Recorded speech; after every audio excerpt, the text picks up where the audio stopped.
My name's Hilary Fiennes. I'm 60 years old. 2 years ago, I was diagnosed with stage 4 metastased esophageal cancer out of the blue, and to my great surprise, 2 years ago I was dying.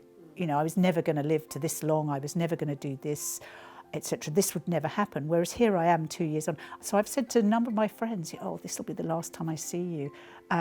Two of my friends came out from the UK November 2022 on a farewell trip, and I was really well because I'd just come out of chemo and I was just fine, absolutely bouncing full of energy. We did whitewater rafting. It's like, this doesn't feel like we're saying goodbye to our dying friend.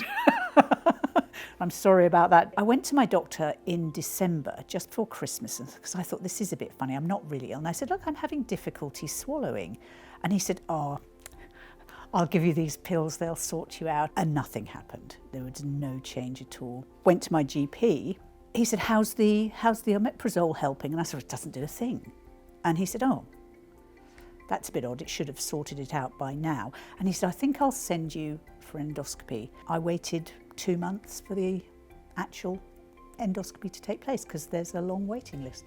Almost immediately, I was called back into the consultant's office, and he said, look, he said, I wish you had somebody with you. He said, you've got cancer, it's malignant.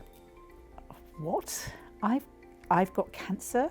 Where has this come from? This is out of the blue. And not just that, but malignant and, you know, advanced and all the words you never want to hear the cancer word, but you definitely don't want to hear it in conjunction with malignant and advanced. That is absolutely the worst. And I think I couldn't take it in, and I understand with hindsight, you know, why people should take somebody with them, but I wasn't expecting that there would be any problem. And I think at that point I started to cry, and I walked home where Toby, my husband, was waiting for me, and he took one look at me and I said, it's cancer. There wasn't any nice message giving in our family. It was, it's cancer, and I can't believe it. That said, I've done a huge amount with the family. We've had some fantastic breaks. The kids have been prepared to come on holiday with us or at least spend long weekends with us, whereas I'm sure they wouldn't have done, absent any illness.